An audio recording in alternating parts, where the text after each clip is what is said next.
You're listening to Skeptoid. I'm Brian Dunning from Skeptoid.com. Did Jewish slaves build the pyramids? The stories we hear in Sunday school form the basis for the popular belief that Jewish slaves were forced to build the pyramids in Egypt, but they were saved when they left Egypt in a mass exodus.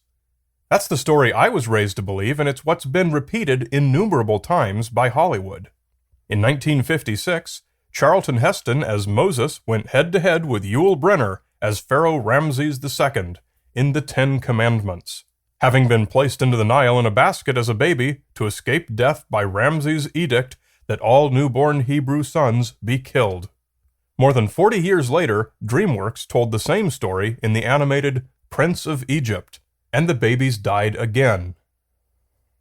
In 1977, Israeli Prime Minister Menachem Begin visited Egypt's National Museum in Cairo and stated, "We built the pyramids." Perhaps to the surprise of a lot of people, this sparked outrage throughout the Egyptian people, proud that they had built the pyramids.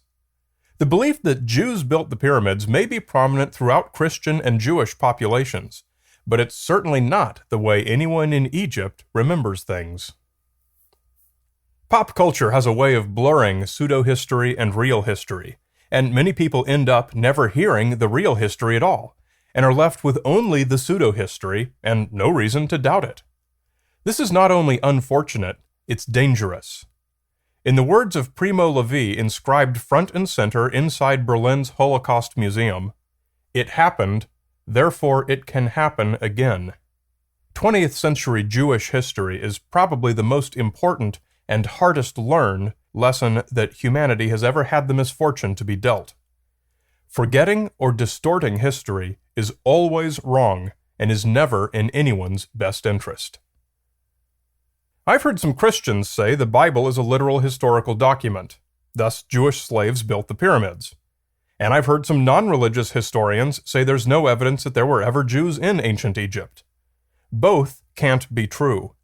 To find the truth, we need to take a critical look at the archaeological and historical evidence for the history of Jews in Egypt. In order to do this responsibly, we first have to put aside any ideological motivations that would taint our efforts. We're not going to say such research is sacrilegious because it seeks to disprove the Bible or the Torah. We're not going to say such research is a moral imperative because religious accounts are deceptive. And we're not going to pretend that such research is racially motivated against either Jews or Egyptians. We simply want to know what really happened, because true history is vital. One of the first things you find out is that it's important to get our definitions right. Terms like Jew and Hebrew are thrown around a lot in these histories, and they're not the same thing. A Jew is someone who practices the Jewish religion. A Hebrew is someone who speaks the Hebrew language. An Israelite is a citizen of Israel. A Semite is a member of an ethnic group characterized by any of the Semitic languages, including Arabic, Hebrew, Assyrian, and many smaller groups throughout Africa and the Middle East. You can be some or all of these things. An Israelite need not be a Jew, and a Jew need not be a Hebrew. Confusion over the use of these terms complicates research. Hebrews could be well integrated into a non-Jewish society, but modern reporting might refer to them as Jews, which can be significantly misleading. Now, there are more than just a single question we're trying to answer here. Were the Jews slaves in ancient Egypt? Were the pyramids built by these slaves? Did the Exodus happen as is commonly believed? The biggest and most obvious evidence, the pyramids themselves, are an easy starting point. Their age is well established. The bulk of the Giza necropolis, consisting of such famous landmarks as the Great Pyramid of Cheops and the Sphinx, are among Egypt's oldest large pyramids and were completed around 2540 BCE. Most of Egypt's large pyramids were built over a 900-year period from about 2650 BCE to about 1750 BCE. We also know quite a lot about the labor force that built the pyramids. The best estimates are that 10,000 men spent 30 years building the Great Pyramid.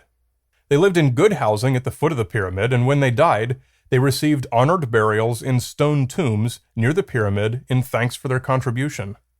This information is relatively new, as the first of these worker tombs was only discovered in 1990. They ate well and received the best medical care. And, also unlike slaves, they were well paid. The pyramid builders were recruited from poor communities and worked shifts of 3 months, including farmers who worked during the months when the Nile flooded their farms, distributing the pharaoh's wealth out to where it was needed most. Each day, 21 cattle and 23 sheep were slaughtered to feed the workers, enough for each man to eat meat at least weekly. Virtually every fact about the workers that archaeology has shown us rules out the use of slave labor on the pyramids. It wasn't until almost 2,000 years after the Great Pyramid received its capstone that the earliest known record shows evidence of Jews in Egypt, and they were neither Hebrews nor Israelites. They were a garrison of soldiers from the Persian Empire, stationed on Elephantine, an island in the Nile, beginning in about 650 BCE. They fought alongside the pharaoh's soldiers in the Nubian campaign, and later became the principal trade portal between Egypt and Nubia. Their history is known from the Elephantine papyri discovered in 1903, which are in Aramaic, not Hebrew, and their religious beliefs appear to have been a mixture of Judaism and pagan polytheism. Archival records recovered include proof that they observed Shabbat and Passover, and also records of interfaith marriages. In perhaps the strangest reversal from pop pseudo-history, the papyri include evidence that at least some of the Jewish settlers at Elephantine owned Egyptian slaves. Other documentation also identifies the Elephantine garrison as the earliest immigration of Jews into Egypt. The letter of Aristeas, written in Greece in the 2nd century BCE, records that Jews had been sent into Egypt to assist Pharaoh Psammetichus I in his campaign against the Nubians. Psammetichus I ruled Egypt from 664 to 610 BCE, which perfectly matches the archaeological dating of the Elephantine garrison in 650. If Jews were not in Egypt at the time of the pyramids, what about Israelites, or Hebrews? Well, Israel itself did not exist until approximately 1100 BCE, when various Semitic tribes joined in Canaan to form a single independent kingdom, at least 600 years after the completion of the last of Egypt's large pyramids. Thus, it is not possible for any Israelites to have been in Egypt at the time, either slave or free, as there was not yet any such thing as an Israelite. It was about the same time in history that the earliest evidence of the Hebrew language appeared, the Gezer calendar, inscribed in limestone and discovered in 1908. And so the history of Israel is very closely tied to that of Hebrews, and for the past 3,000 years they've been essentially one culture.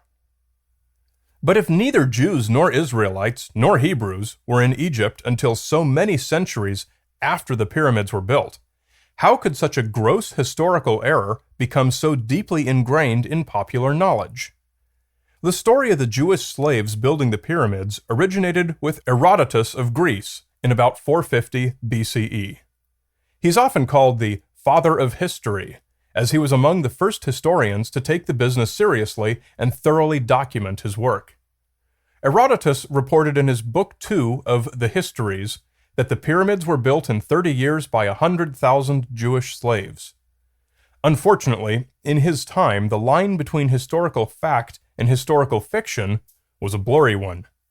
The value of the study of history was not so much to preserve history, as it was to furnish material for great tales.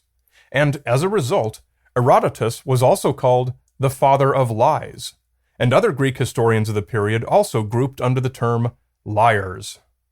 Many of Herodotus' writings are considered to be fanciful by modern scholars. Coincidentally, the text of the Book of Exodus was finalized at just about exactly the same time as Herodotus wrote the Histories. Obviously, the same information about what had been going on in Egypt 2,000 years before was available to both authors.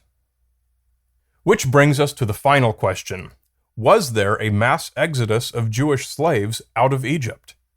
Well, there is no record of any such thing ever happening, and the simple reason is that there is no time in which it could have happened. no Egyptian record contains a single reference to anything in Exodus.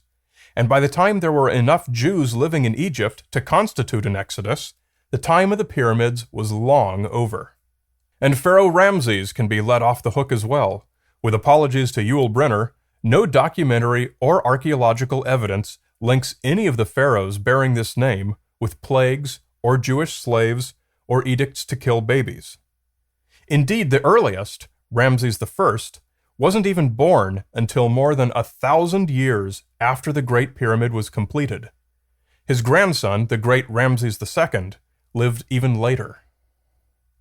Some historians have attempted to rationalize the Exodus by drawing parallels to certain cities and trade centers that grew and shrank over the centuries for various reasons.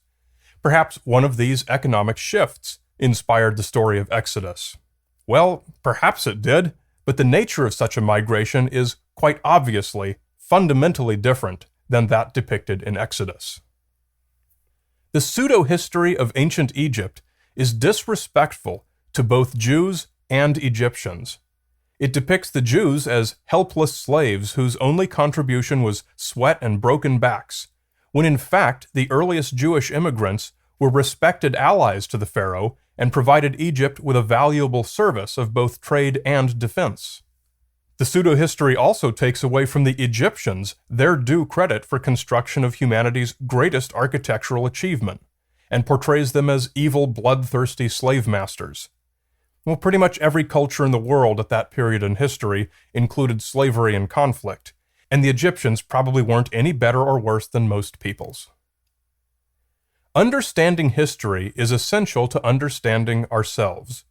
Although a story like Exodus is profoundly important to so many people throughout the world, the history it describes is false, and the faithful are best advised to seek value in it other than as a mere literal historical document.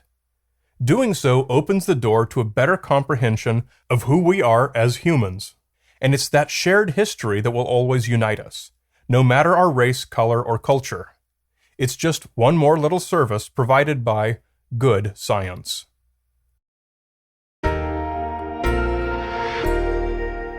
You're listening to Skeptoid. I'm Brian Dunning from Skeptoid.com.